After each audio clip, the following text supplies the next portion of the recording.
முதல்ல தனியார் நடத்தினா அது பள்ளிக்கூடம் கிடையாது. தனியார் நடத்துறாங்கன்னா அது ஸ்கூல் அப்படின்னு சொல்ற அந்த டெஃபினேஷனுக்குள்ள வராது. அறிவு எல்லோரிடமும் இருக்கு. இருக்கிற அறிவை கொஞ்சம் பெருக்கிற இடம் தான் பள்ளிக்கூடம். அப்படிப்பட்ட பள்ளிக்கூடம் எப்படி நம்பர் 1 நம்பர் 2 இருக்கும்? 1 கிலோமீட்டர் 1.5 கிலோமீட்டர் கியூல நிக்கிறாங்கலாம் படிக்கிறீங்களா? இது எதுக்காக? Market economy. 100 அப்ளிகேஷன் தான் கொடுப்பேன் அல்லது 500 அப்ளிகேஷன் தான் கொடுப்பேன்னு சொல்லும்போது அந்த 100ல நான் ஒருத்தனா இருக்கணும். அப்ப போட்டியை நீங்க உருவாக்குறீங்க. போட்டியை உருவாக்குனாதான் நிறைய பேர் வருவாங்க. அதுதான் டிமாண்டுக்கு உண்டான டெக்னிக். இப்படிப்பட்ட பள்ளிகளை நீங்க நிராகரிக்கிறது தான் உண்மையிலே குழந்தைக்கு நீங்க செய்யக்கூடிய நன்மை. இங்க என்ன சிக்கல்? அரசுக்கு அந்த புரிதல் இல்லைன்றதுதான். அரசுக்கு ஏன் அந்த புரிதல் இல்லை? அரசு சந்தையிடம் பள்ளியை கொடுத்துட்டா நான் செலவு பண்ண வேண்டியதில்லை நினைக்கிறேன். நாம என்ன கேட்கணும்? நான் எதுக்கு வரி கட்டுறேன்னு கேட்கணும். பொதுவா கல்வி அப்படிங்கிற விஷயத்தை பத்தி உங்ககிட்ட கேள்வி கேட்கணும் அப்படிங்கும் போதே நான் ஒரு சில விஷயம் சர்ச் பண்ணிட்டு இருக்கும்போது வலைதளங்கள்ல ஒரு ஒரு ஒரு குறிப்பிட்ட ஒரு இது காட்டிட்டே இருந்தது. அதாவது நம்பர் 1 ஸ்கூல் அப்படின்னு. பொதுவா அந்த நம்பர் 1 ஸ்கூல், நம்பர் 1 காலேஜ் அப்படின்னு எதுவும் இருக்காது. மார்க்கெட்ல பிராண்டட் ஐட்டம்ஸோட சேல்ஸ்ல தான் உங்களுக்கு இந்த நம்பர் 1 நம்பர் 2 எல்லாம். பர்பஸ் ஆஃப் எஜுகேஷன், கல்வியின் நோக்கம் என்ன அப்படின்னு பார்த்தீங்கன்னா, நீங்க சாதாரணமா குழந்தைங்க ஏன் பள்ளிக்கூடத்துக்கு வர்றாங்க அப்படின்றதுல இருந்து நீங்க தொடங்கலாம். குழந்தைங்க பள்ளிக்கூடத்துக்கு வர்றது விளையாடுறதுக்கு, சண்டை போடுறதுக்கு, தான் முன்னாள் இரவு தனக்கு ஒரு கனவு வந்திருக்கும், தான் ஃப்ரெண்டுக்கும் அந்த மாதிரி கனவு வந்திருக்கான்னு தெரிஞ்சுக்கிறதுக்கு. சரியா? நேத்து நான் ஏதாவது என் ஃப்ரெண்டு கிட்ட கேட்டிருப்பேன், கொடுக்காம இருந்திருப்பான். இன்னைக்கு நான் அதை வாங்கிட்டு இருப்பேன். நான் வாங்கிட்டேன்டான்னு சொல்லி அவங்ககிட்ட காமிச்சு அவங்ககிட்ட நான் சண்டை பிடிக்கணும். இதுக்கு தான் குழந்தைங்க பள்ளிக்கூடத்துக்கு வர்றாங்க. இதுக்காக வர்ற குழந்தைங்க கிட்ட நீங்க வாழ்க்கையினுடைய விழுமியங்கள் என்ன, கற்றல்னா என்ன, எழுத்தறிவுன்னா என்ன, எண்ணறிவுன்னா என்னன்றத இதற்கு ஊடே தான் நீங்க. அப்ப இதுக்காக வர்ற குழந்தைங்க எழுத்தையும் கத்துப்பாங்க, எண்ணையும் கத்துப்பாங்க. அந்த எழுத்து எண்ணு கற்றுக்கொள்வதன் மூலமாக நீங்க கொடுக்குற பாடநூல்ல இருந்து அவங்க சில வேல்யூஸும் கத்துப்பாங்க. பள்ளிக்கூடம்ன்றது சமூக மனிதராக ஒருத்தரை மாத்திர இடம், ஒரு socialisation place. Purpose of education, இதுல இருந்து நீங்க கல்வியின் நோக்கம் என்ன அப்படின்னு பாத்தீங்கன்னா, கல்வி ஒரு மனிதரை இன்னும் சற்று சிறந்த மனிதராக்கும். மாணிக்கவாசகர் ஊனினை உருக்கி உள்ளொளி பெருக்கின்னு அந்த வார்த்தை இருக்குல்ல, உள்ளொளி பெருக்கின்னு, அதுக்கு ரொம்ப முக்கியமான வார்த்தை. ஒளி என்கிட்ட இருக்கு, என்கிட்ட இருக்கிற ஒளியை பெருக்கிறதா உங்க வேலைன்றாரு. யார்கிட்ட? சிவபெருமான் கிட்ட, இல்லைங்களா? அப்போ கல்வி என்ன செய்யும்? அப்போ எல்லோரிடமும் என்ன இருக்கு? ஒளி இருக்கு. ஒளின்றதை நீங்க எப்படி புரிஞ்சுக்கணும்? அறிவு, கற்றல். சோ அப்ப அந்த கல்வி எல்லோரிடமும் இருக்கு. கற்றல் செயல்பாடு எல்லோரிடமும் இருக்கு, அறிவு எல்லோரிடமும் இருக்கு. இருக்கிற அறிவை கொஞ்சம் பெருக்கிற இடம் தான் பள்ளிக்கூடம். அப்படிப்பட்ட பள்ளிக்கூடம் எப்படி நம்பர் 1 நம்பர் 2 இருக்கும்? எப்படி டாப் 10 டாப் 20 இருக்கும்? எப்படி high paid school low paid ஸ்கூல்னு எப்படி இருக்கும்? அப்போ நீங்க குழந்தைகளை எல்லோரையும் சமமா நடத்தலன்னு அர்த்தம். கல்வியை நீங்க சந்தை பொருளாக பார்க்கிறீங்க, மாணவரை நுகர்வோரா பார்க்குறீங்க. இப்போ அதுல இருந்து தான் உங்களுக்கு விண்ணப்பத்தாள் விற்பனையிலிருந்து எல்லா பிரச்சனையும் வருது. 1 கிலோமீட்டர் 1.5 கிலோமீட்டர் கியூல நிக்கிறாங்கலாம் படிக்கிறீங்களா? இது எதுக்காக? Market economy. சந்தையில என்ன நடக்கும்? டிமாண்ட் அதிகமா இருந்தாதான் சப்ளை கம்மியா இருக்கணும், டிமாண்ட் அதிகமா இருக்கணும். அப்பதான் பிரைஸ் ரைஸ் ஆகும். விலையை ஏத்தரிச்சுக்கொண்டான டெக்னிக் அது. 100 அப்ளிகேஷன் தான் கொடுப்பேன் அல்லது 500 அப்ளிகேஷன் தான் கொடுப்பேன்னு சொல்லும்போது அந்த 100ல நான் ஒருத்தனா இருக்கணும். அப்ப போட்டியை நீங்க உருவாக்குறீங்க. போட்டியை உருவாக்குனாதான் நிறைய பேர் வருவாங்க. அதுதான் டிமாண்டுக்கு உண்டான டெக்னிக்.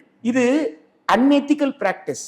அப்போ நீங்க இப்படிப்பட்ட பள்ளிகளை நீங்க நிராகரிக்கிறது தான் உண்மையிலே குழந்தைக்கு நீங்க செய்யக்கூடிய நன்மை. நான் உள்ள போய் என்னதான் இருக்கு அப்படின்னு பார்த்தேன். எல்லாமே வித்யாலயா, வித்யா மந்திர் ஆவே இருக்கு. முதல்ல தனியார் நடத்தினா அது பள்ளிக்கூடம் கிடையாது. நீங்க வித்யாலயான்னு பேர் வச்சுக்கோங்க, வித்யா மந்திர்னு பேர் வச்சுக்கோங்க, சீனியர் செகண்டரி ஸ்கூல் பேர் வச்சுக்கோங்க, பப்ளிக் ஸ்கூல்னு பேர் வச்சுக்கோங்க, எதை வேணாலும் வச்சுக்கோங்க. தனியார் நடத்துறாங்கன்னா அது ஸ்கூல் அப்படின்னு சொல்ற அந்த டெஃபினேஷனுக்குள்ள வராது. நீங்க இந்த ஸ்கூல்ன்ற அந்த ஆங்கில வார்த்தை இருக்கு இல்லைங்களா, அந்த வார்த்தையினுடைய ரூட் வேர்டுக்கு போய் பாருங்க. என்ன புரிதலை உங்களுக்கு கொடுக்குதுன்னு சொன்னா, இயல்பாக நீங்கள் கற்றுக்கொள்ள கூடக்கூடிய இடம், விரும்பி கற்றுக்கொள்ள கூடக்கூடிய இடம் ஸ்கூல். ஆமா, ஸ்கூல் அப்படின்றதுக்கு பொருள் நீங்க பல விஷயங்களையும் நீங்களா விரும்பி, எந்த விதமான கட்டுப்பாடும் இல்லாமல், ஒரு ஸ்ட்ரெஸ் இருக்காது, ஸ்ட்ரெயின் இருக்காது, நீங்க விரும்பி செய்யற வேலை இல்லை. ஸோ அப்படிப்பட்ட இடத்துக்கு பேர் தான் அப்படின்ற ஸ்கூல்.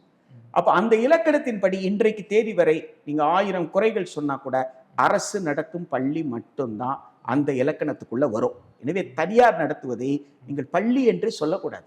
ஏனென்றால் அவங்களே வந்து அதை பள்ளியா பார்க்கல, அவங்களே கமாடிட்டியா பார்க்கறாங்க, ஒரு வணிக பொருளா பார்க்கறாங்க. அவங்க குழந்தைகளை வந்து ஒரு கன்சியூமரா பார்க்கறாங்க, ஒரு நுகர்வோரா பார்க்கறாங்க.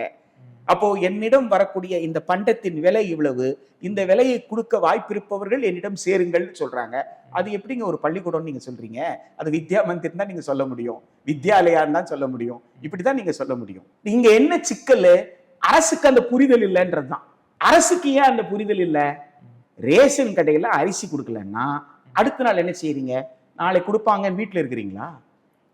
தெருவுக்கு வர்றீங்கல்ல, மின்சாரம் இல்ல, 2 நாளா மின்சாரம் இல்ல, நீங்க உடனே என்ன செய்யறீங்க? தெருவுக்கு வர்றீங்கல்ல. அப்போ பள்ளிக்கூடத்துல வந்து டீச்சரை முழுசா போடல, ஃபுல் டைம் டீச்சர் போடல, பள்ளிக்கூடத்துல அரசு பள்ளிக்கூடத்துல வந்து ஏதாவது வசதி குறைவா இருக்குன்னா உடனே தெருவுக்குள்ள வரணும். இப்ப நம்ம ஊர் ஸ்கூலுப்பா, நம்ம ஊர் ஸ்கூல்ல வந்து டீச்சர் போட மாட்டேன்றாங்கப்பா, நம்ம ஊர் ஸ்கூலுக்கு வந்து வாட்ச்மேன் இல்லப்பா, வரணும்ல, ஏன் வரல? அப்ப அரசாங்கம் என்ன நினைக்கிறாங்க? நீங்க கேட்கலன்னு நினைக்கிறாங்க. அரசாங்கம் என்னோட கடமைன்னு நினைக்கல. கற்றலை பற்றிய சரியான புரிதல் இல்ல, பள்ளிக்கூடம் என்றால் என்னன்ற புரிதல் இல்ல.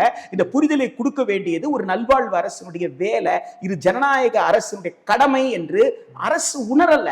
அரசு சந்தையிடம் பள்ளியை கொடுத்துட்டா நான் செலவு பண்ண வேண்டியதில்லை நினைக்கிறேன். நாம என்ன கேட்கணும்? நான் எதுக்கு வரி கட்டுறேன்னு கேட்கணும். நான் வரியை கட்டிட்டு நான் ஏன் ஸ்கூலுக்கு ஃபீஸ் கட்டணும்னு கேட்கணும்ல. அதை கேட்கறதுக்கு நம்ம முன் வரல. அரசாங்கம் என்ன நினைக்குது?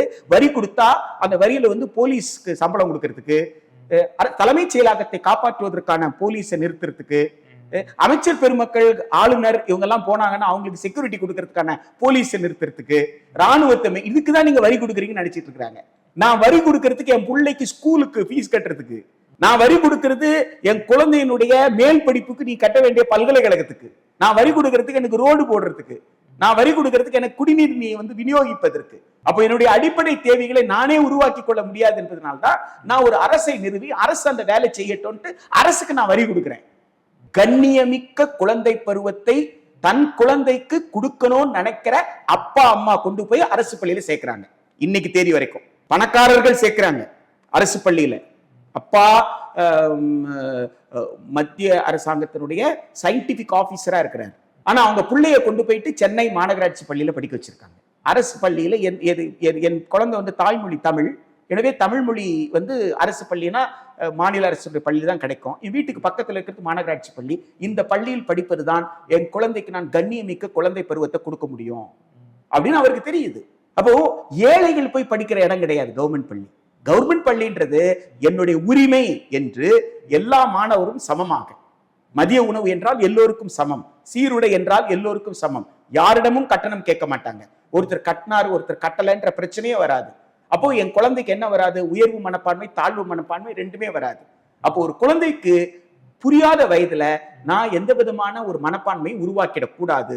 எனவே ஒரு சகோதரத்துவத்தோடு ஒரு குழந்தை வளர்வதற்கு அரசு பள்ளி தான் சரியான இடம் என்ற புரிதல் எத்துணை பெற்றோர்களுக்கு இருக்கிறதோ அத்துணை பெற்றோர்கள் தங்கள் பிள்ளைகளை அரசு பள்ளியில சேர்க்கிறாங்க. எனவே அப்படி சேர்க்கப்பட்ட பிள்ளைகளுக்கு அனைத்து வாய்ப்புகளையும் வசதிகளையும் சமமாக கொடுக்க வேண்டிய கடமை அரசிடம் இருக்கிறது.